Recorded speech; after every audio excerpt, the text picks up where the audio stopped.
Good morning, everybody. We got another 2023 edition of Two Queers in a Truck.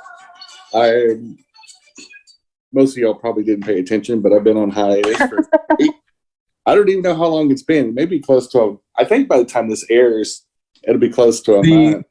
Yeah, wow. I don't know. Space and time don't really mean anything to me. But apparently my big old queen partner doesn't mean that either. So can't get his ass up. We went back to recording on Wednesday mornings, but we dropped the show a week later now. So yeah, if you're watching this, it's a week from when we record this. So the 25th. Wow. It'll be almost the end of January, actually. And so time flies. Yeah, I mean, it's like literally Happy New Year type thing. But this is Two Queers in a Truck. I am Jenny-Jaymes Gunn with my show partner Christian Cano. What's up, Boo? Happy good morning. Yes, happy 2023. You look good. I mean, I leave for a little while, and the Republican Party just caves in on itself. It's I know the first week when they were doing the tearing down the fucking metal detectors and trying to get McCarthy into the speakership. I thought about the show every day, and I was like, I guess they didn't want the legacy of January 6th to not they wanted another fuck up 2 years later. Like they wanted to embarrass themselves even more. It just seemed like exactly they couldn't leave it alone. They couldn't actually, I don't know, inject some common sense into their party. But anyway, that is kind of our first topic, which I call New Year, same MAGAs. And just the chicanery and the fuckery of a couple weeks ago. It doesn't seem like it's been a couple weeks. It seems like about 2 months, but the I don't know what the 400 times that they tried to elect McCarthy as speaker with the 20 crybabies and the MAGA extortionist part of the Republican Party. Just it was kind of surreal to watch because they're sitting there screwing themselves. And however disorganized the Democrat Party is, and we are pretty. I'm a registered Democrat. I vote Democrat, have for quite a while.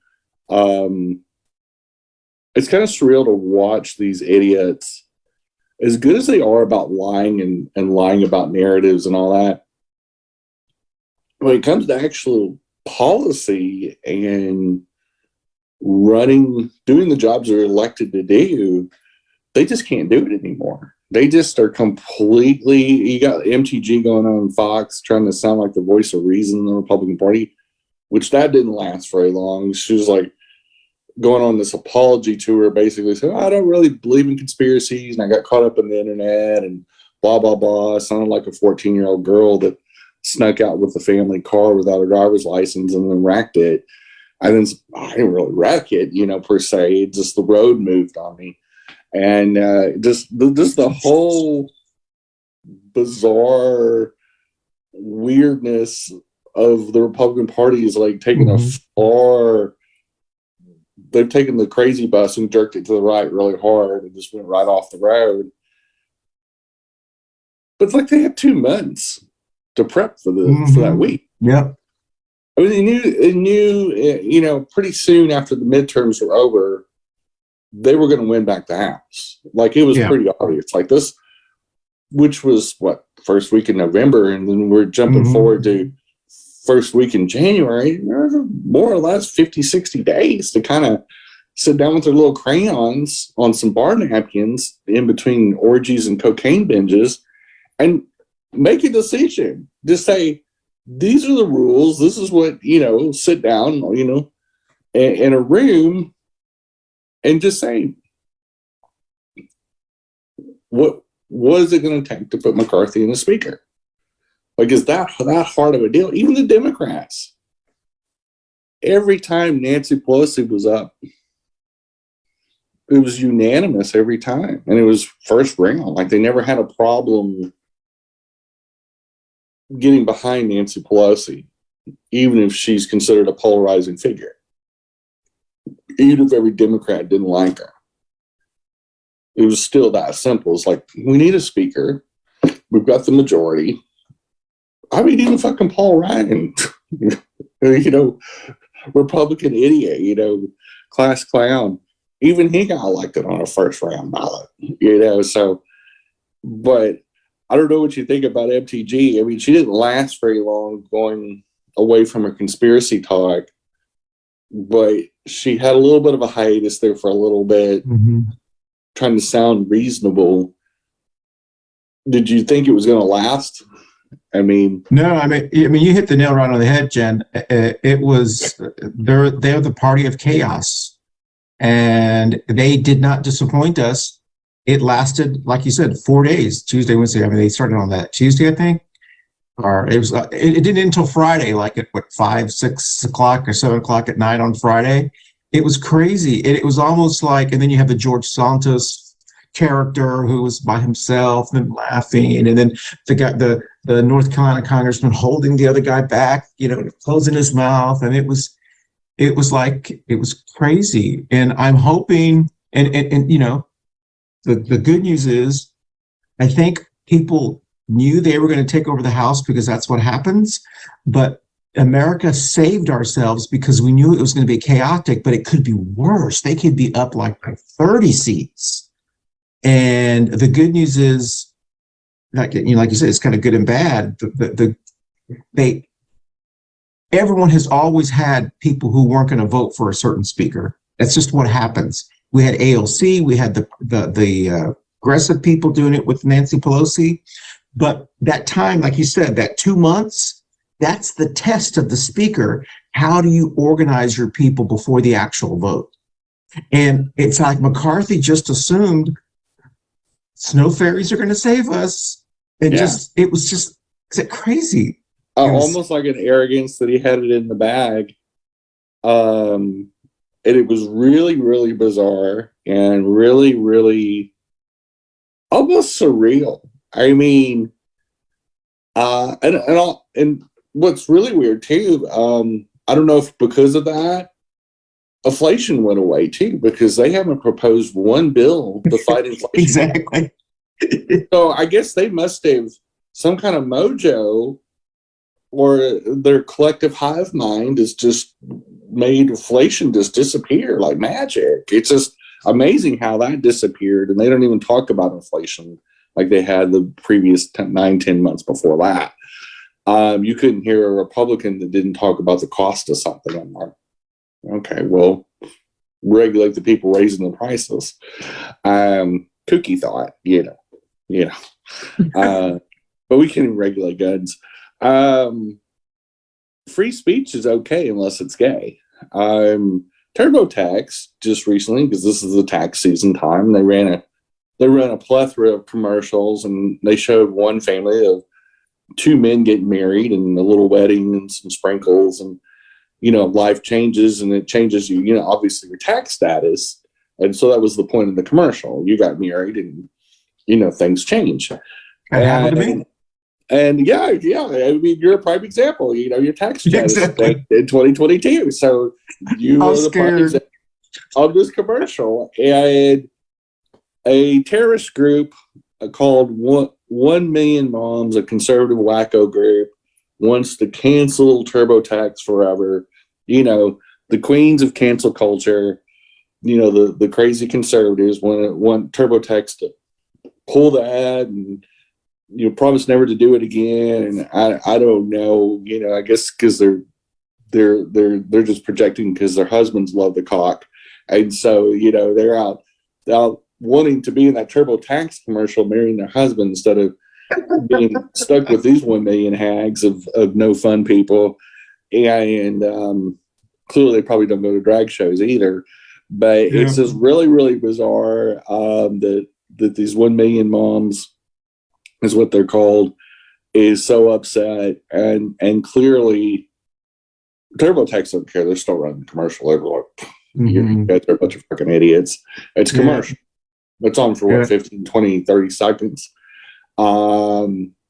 and you just see the gay men running hand in hand in their tuxedos, and people are throwing up rice, doing all the accoutrements that you would see on a TV commercial wedding. And it's a super cute commercial, and it's so bizarre, but it happens so fast. Honestly, you don't really notice that it's even two men. To me, I don't know if it's because I'm in the LGBT community, and I think two men's just normal to get married. Yeah. Like I don't I see it just as a marriage. But, you know, like even when I watched y'all's wedding last year, I see two people who love each other. They've been together for a long time now. Just saying their vows, you know, and on that really pretty beach there in the Florida Keys. And That's right.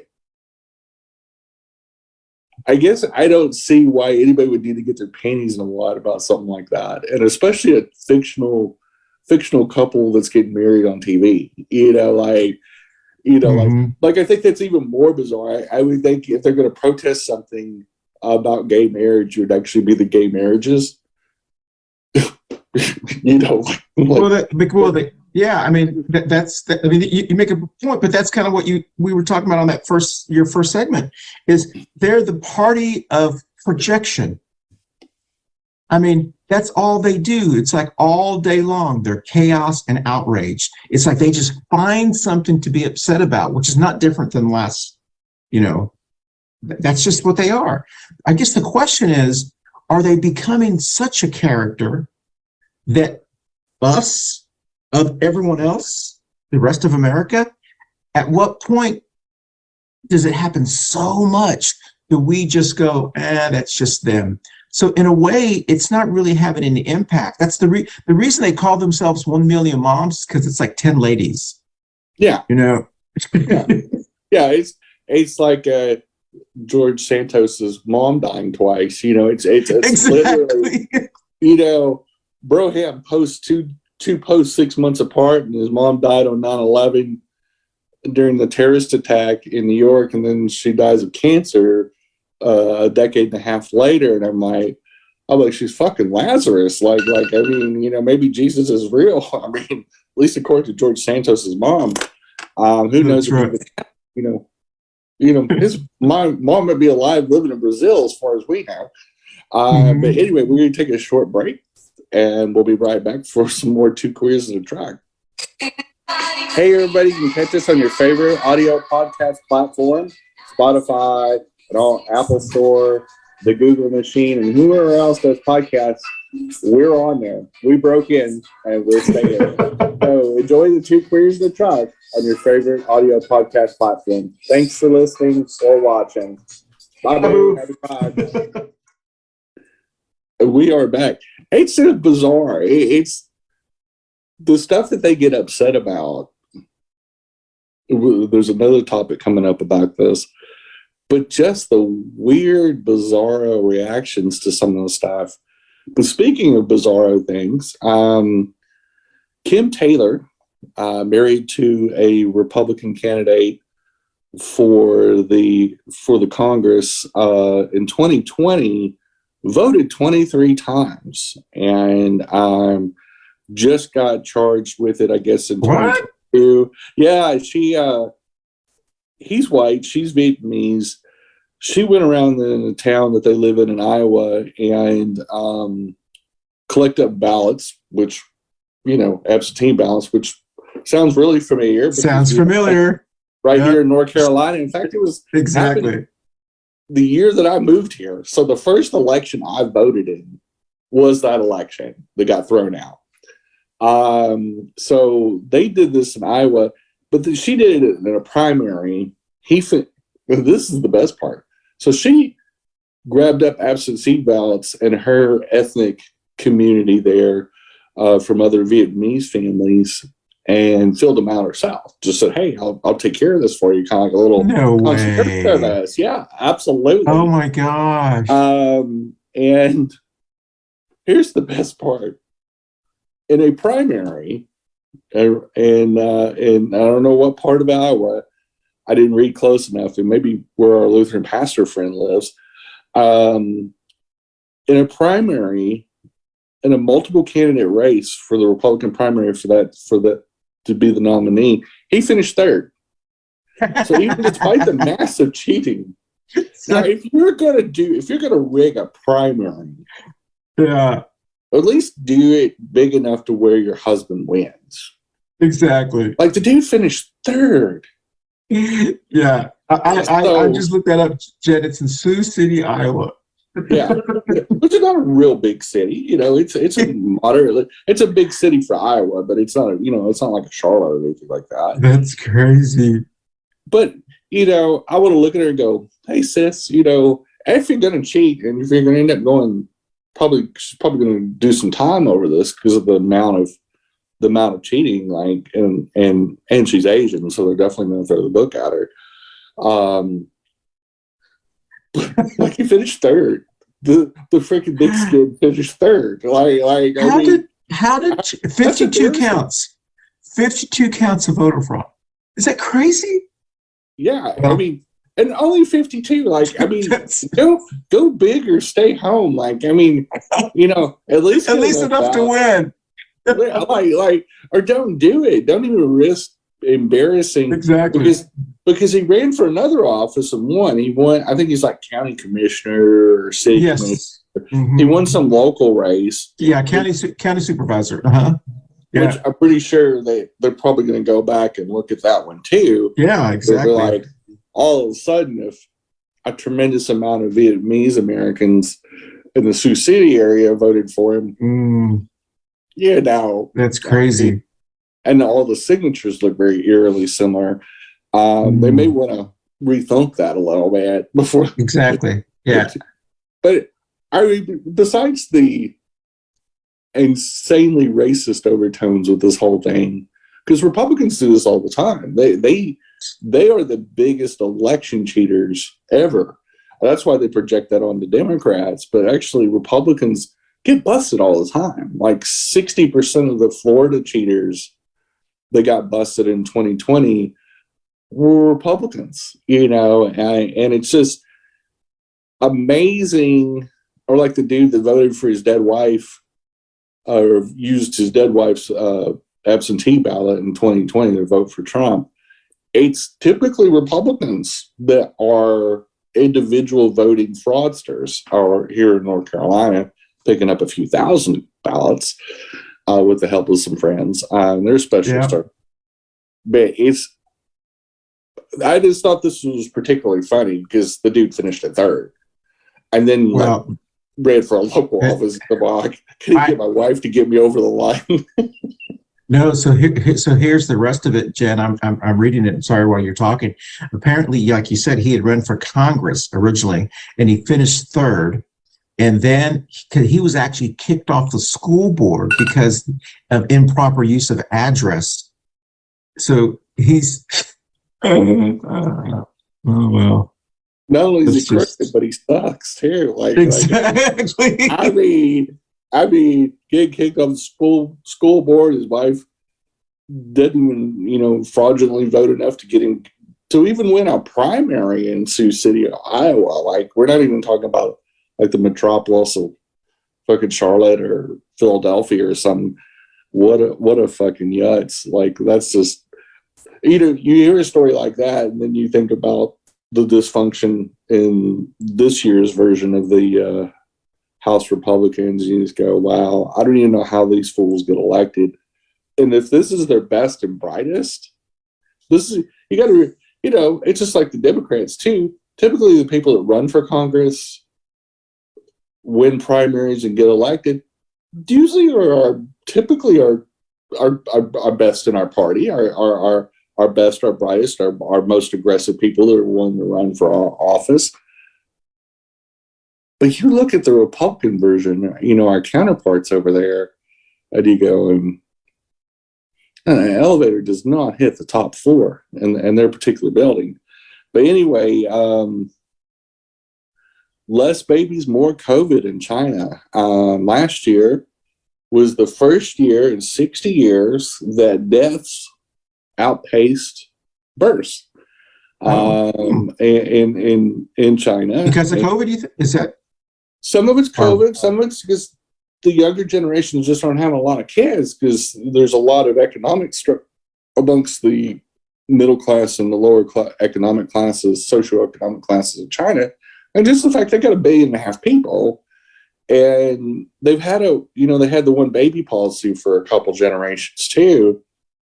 And so quite frankly, the generations just aren't as big as the baby boom generation was, the same as ours, after World War II, because China was also in World War II. And the Japanese had occupied them for so long.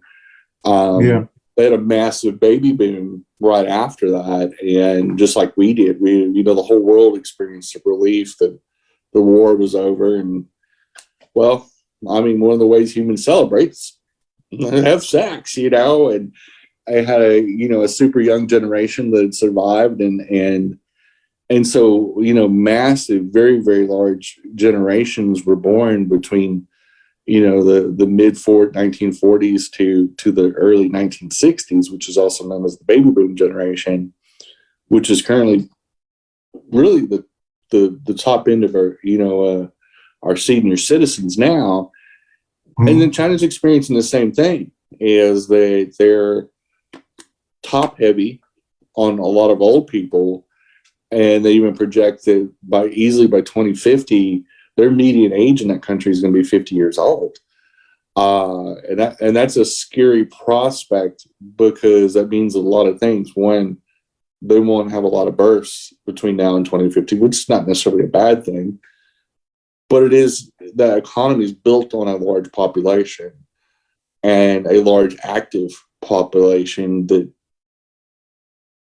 not really, and then with COVID, you throw COVID on top of that. And literally, they've had a zero COVID policy for almost 3 years, and are just now coming out of it, and with disastrous results. They're in a quandary. And how do you exist in a changed climate, trying to keep an aging population alive, and still be economically viable? Because again, they have the weight of 1.5 billion people. That's 5 times our population.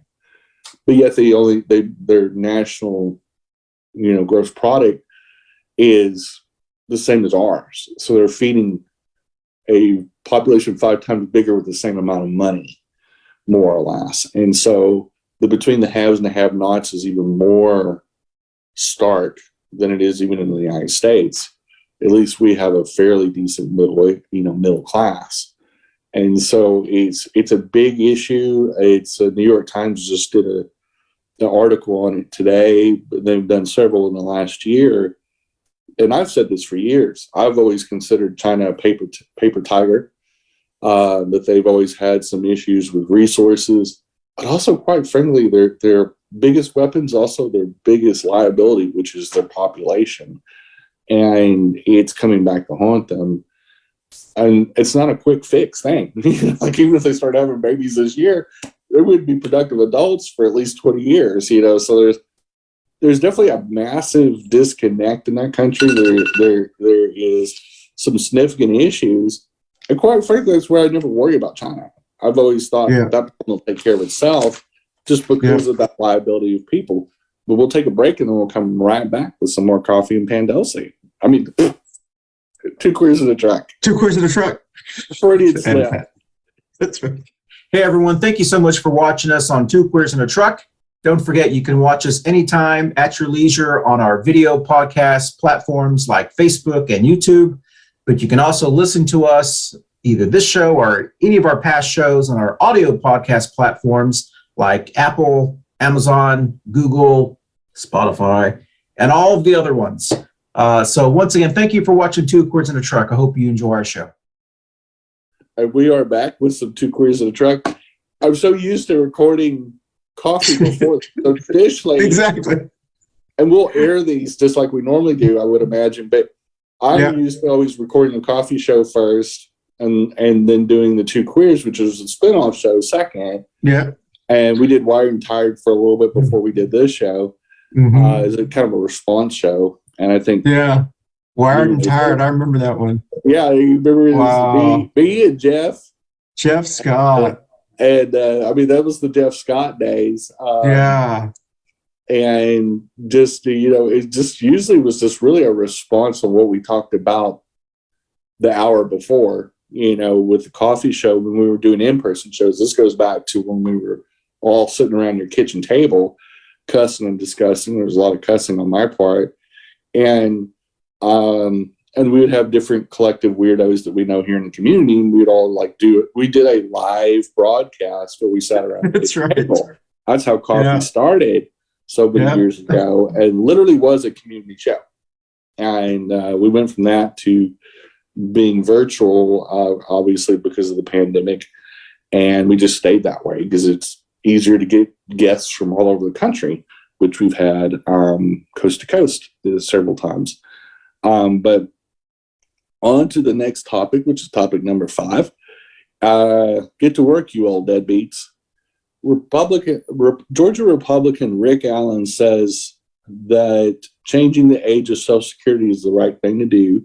He says I saw that. Older people want to work longer because they're so pumped to work till they drop. And so essentially is like, you want to look at Rick Allen and say, well, let that big old heart fall out of your chest. Like, good gosh, I guess Republicans hate old people too. Is that you just basically to the seniors like, yeah, I know we set this and we made this promise, but we kind of want to change it for whatever reason because we want to spend that Social Security money on something else as well, or make money off it somehow. And of course, privatizing anything is always a good idea. Republicans, right? Just ask Texans and their electricity. But anyway, I thought that's what hell would take because typically speaking, older white people vote for Republicans. I don't know how you feel about this, but it seems like they're going right after their base.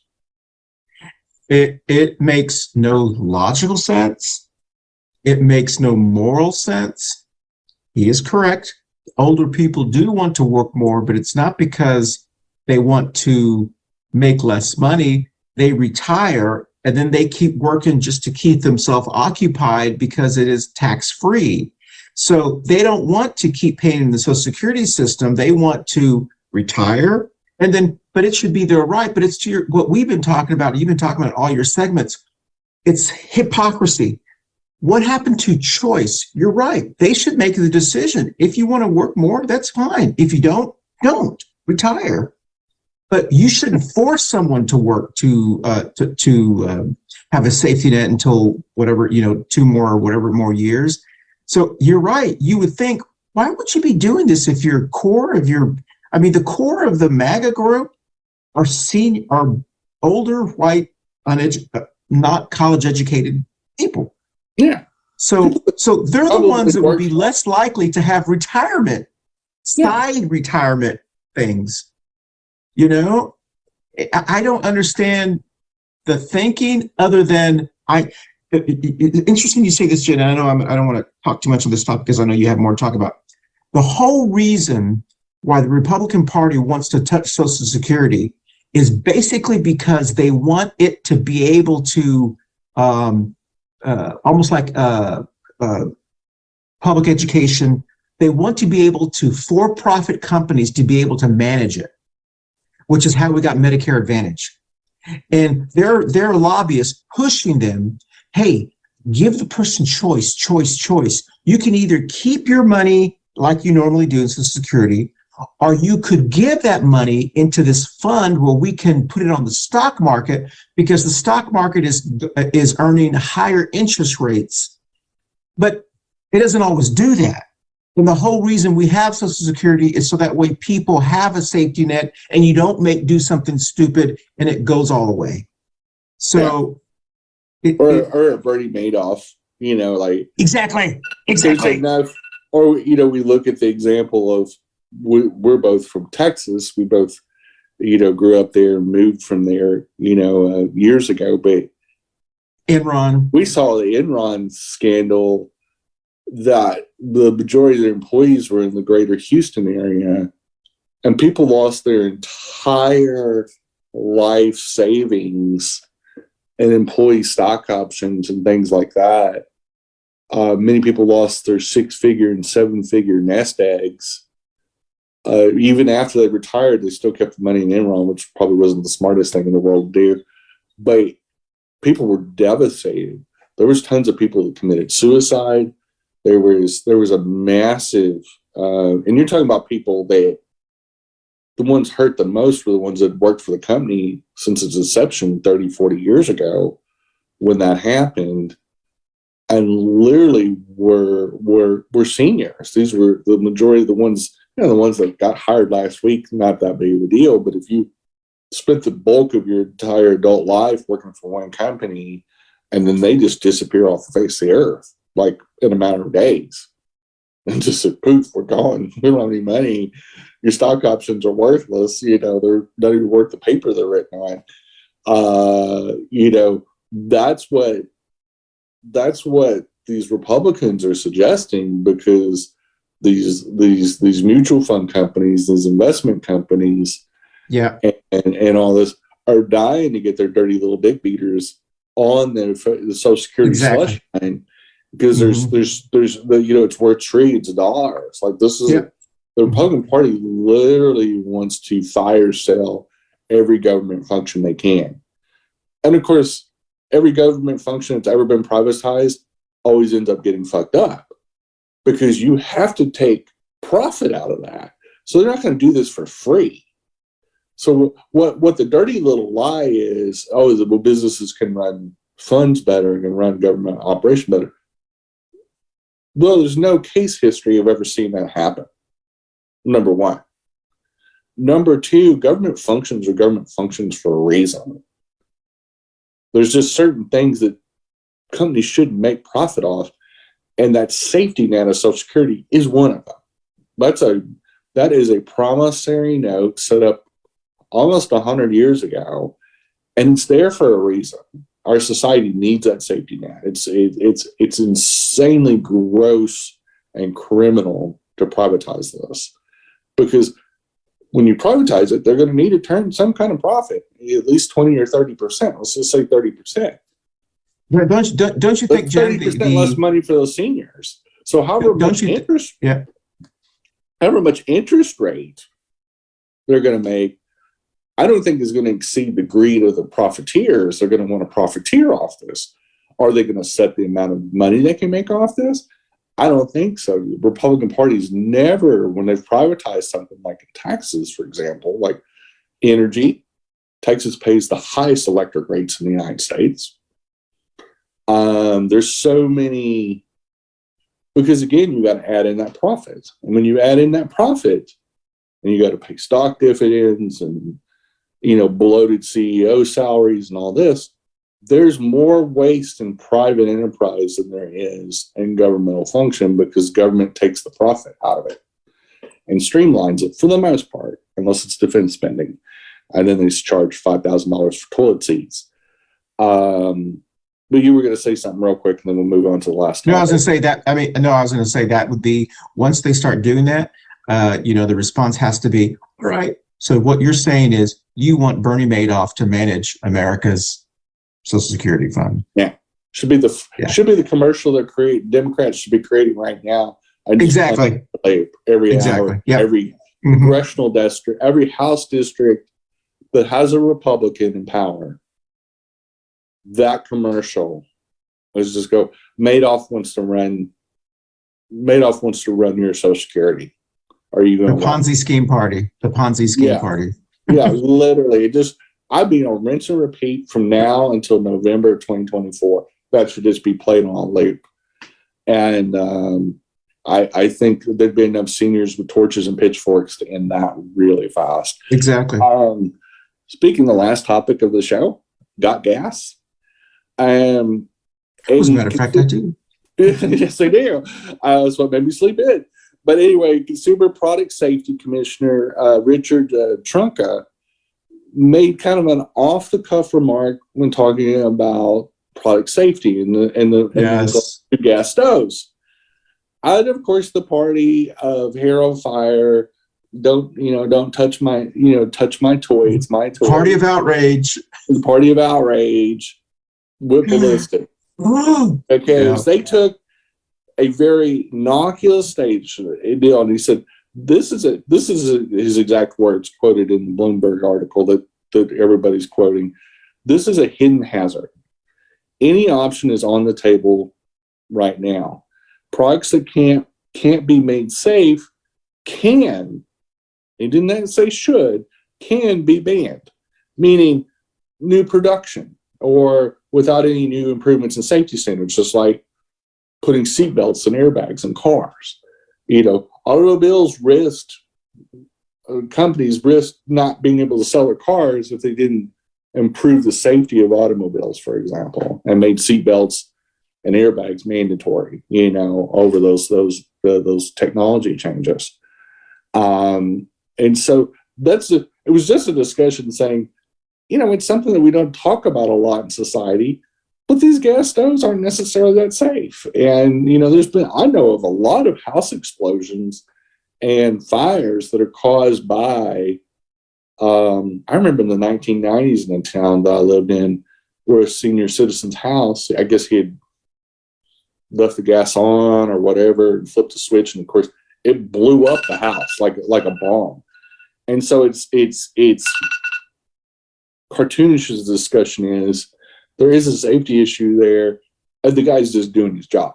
And the other Ford board members said, hey, we're not banning gas stoves right now. We're just saying this is just in a normal discussion on what we do. We look at all kinds of consumer products and their lack of safety, lack of oversight. And we just want to make sure that people's houses aren't blowing up. People aren't dying in fires unnecessarily because maybe a lack of a monitoring system. And with all this modern technology, maybe we can build smart gas stoves or something like that. They're not saying we're getting rid of gas products anytime soon, or that we'll give every Republican gas X for their house. So Jen, their favorite line was, and they, like you said, they kind of got their hair on fire. Their favorite line is, "You have to pull this gas stove from my hands." Yeah, cold dead hands. On my dead body. It's so in stupid. fact, it was the guy that said that was a Republican congressman from Texas. He was the first one to pop off about it, and of course, it was all mostly men, white men that just. Ben, you thought that this you thought that the Viagra pills were being banned. Yeah, or the cocaines and orgies were actually over, or something like you thought it just like I haven't been paying attention to the news the last few weeks just because I've been so busy. When I first saw something on Instagram, a meme about, gas stoves, I thought, what in the fuck is people talking about? Like, what? I'm like, yeah, people cook with gas all the time. I mean, I've used propane gas grills, and I was just like, what in the world is going on? Like, why are politicians talking about you can't take away my gas appliances? And I finally sat down at the end of one of the days this week when that was all heating up, so to speak. And I said, of all the childish, stupid things I've ever heard, like, like, we got a lot of things to tackle. I'm pretty sure gas stoves isn't a real big priority. And I'm pretty sure nobody in the government, elected official or not, is going to run out and yank gas stoves out of everybody's fucking kitchen. They just, it's very bizarre. It's very performative, and it's childish. It's just, it's today's Republican Party. They're the silly son of bitches that you just go, they literally could be made into an animated movie every day. Like, they should be a Republican animated cartoon making fun of them every day. But that is at the end of our show. We did run over just a slight bit. And we will bid you adieu till the next week. And get a little exit music, get a little Dancing Queen back on for 2022. Yeah. Bye, Boo. Good show. Bye, Boo. See you next week. See you next week.